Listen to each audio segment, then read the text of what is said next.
Imagine करो एक 13 साल का बच्चा जो सुबह 3 बजे उठकर अपनी साइकिल पर 4 किलोमीटर दूर पशुओं के फार्म में काम करने जाता है। उसके बाद अब वापस आकर वो अपने स्कूल भी जाता है। उसे 3 बजे स्कूल से छुट्टी होती है और छुट्टी के बाद फिर वो दोबारा रात को 8 बजे तक काम करता है। सोचो, अपनी पढ़ाई के साथ साथ वो अपना घर भी चला रहा है, वो भी बिना कोई शिकायत किए, बिना किसी टेम्परेरी मोटिवेशन के। अब तुम खुद को देखो, तुम्हारे पास सब कुछ है, तुम अपनी मर्जी से उठते हो, जैसा चाहो वैसा खाते हो, अच्छा पहनते हो और कोई टेंशन भी नहीं है। लेकिन फिर भी तुम्हें पढ़ने के लिए मोटिवेशन की ज़रूरत पड़ रही है। ये जो कहानी अभी मैंने तुम्हें सुनाई है, ये किसी और की नहीं है और ना ही ये कोई फेक मोटिवेशन है। ये मेरी रियलिटी थी, ये मेरी खुद की कहानी है। जब मैं 9 साल का था तब मेरे पापा की डेथ हो गई थी। घर में मैं, मेरी माँ और मेरा छोटा भाई ही रह गए थे। पूरे घर की जिम्मेवारी मम्मी के कंधों पर थी और ऊपर से 3-4 लाख का कर्जा भी था, क्योंकि पापा के इलाज पे इतने पैसे लग चुके थे। कुछ साल तक तो मम्मी घर संभालती रही, लेकिन फिर कर्जदार मम्मी को कुछ ज़्यादा ही परेशान करने लगे। तब मैं छोटा था, मेरी उम्र सिर्फ 13 साल थी। इसी वजह से मुझे कहीं काम भी नहीं मिल रहा था। लेकिन फिर मुझे पशुओं के फार्म में दूध निकालने का काम मिल गया। मैं सुबह 3 बजे उठकर काम करने जाता, सुबह 3 से 7 बजे तक काम करके फिर वापस आकर स्कूल भी जाता। फिर छुट्टी के बाद फिर वही साइकिल शुरू, और मैं रात को 8 बज जाते थे घर पहुंचते पहुंचते।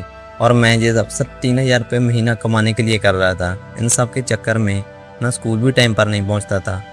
इस वजह से प्रिंसिपल मुझे रोज़ डांटते थे, धमकी देते थे स्कूल से निकालने की। टाइम ना मिलने की वजह से मैं होमवर्क भी नहीं कर पाता था। लेकिन इतनी ख़राब सिचुएशन होने के बाद मेरा फोकस सिर्फ एग्ज़ाम पर था। मैं रातों को पढ़ता था, कभी कभी तो मैं सिर्फ 3 से 4 घंटे ही सोता था। और पढ़ने के लिए मुझे किसी मोटिवेशन की ज़रूरत नहीं थी। मेरा सबसे बड़ा मोटिवेशन मेरे हालात ही थे। टीचर की डांट, टीचर की मार और मुझे देखकर दूसरे स्टूडेंट्स की हंसी, ये सब मेरे लिए मोटिवेशन ही था। और फिर आई रिजल्ट की बारी। जब मेरा रिजल्ट आया तब स्टूडेंट्स के साथ साथ टीचर भी चौंक गए। रोज़ स्कूल लेट पहुंचने वाला बच्चा आज सेकंड पोजीशन पर आया है, वो भी 60 स्टूडेंट्स के बीच। सोचो, अगर मेरे हालात मेरे काबू में होते तो फर्स्ट पोजीशन मेरे लिए कुछ भी नहीं थी।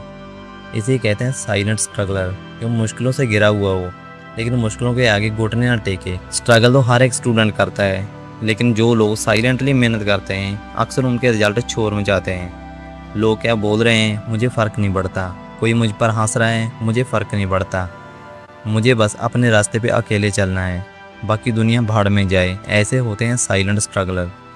ठीक है, सिचुएशन मेरे खिलाफ है लेकिन मेरा सपना मेरे साथ है, ये सोचते हैं साइलेंट स्ट्रगलर। वो एक्सक्यूज़ नहीं खोजते, वो रास्ता खोजते हैं। इसलिए अगर आज हालात तुम्हारे खिलाफ हैं तो उन्हें अपनी कमज़ोरी मत बनने देना। लोगों को मत बताओ कि तुम क्या कर रहे हो, कितनी मेहनत कर रहे हो। तुम बस चुपचाप अपने सपने पे काम करते रहो। आज शायद कोई तुम्हारी मेहनत नहीं देख रहा, लेकिन जब तुम्हारा रिजल्ट आएगा तब सभी तुम्हारी कहानी सुनना चाहेंगे। अगर तुम्हें तुम्हारे हालात रोक रहे हैं तो उनसे हार मत मानो, क्योंकि उनका काम ही रोकना है। लेकिन तुम अपना काम करते रहो, साइलेंटली, चुपचाप।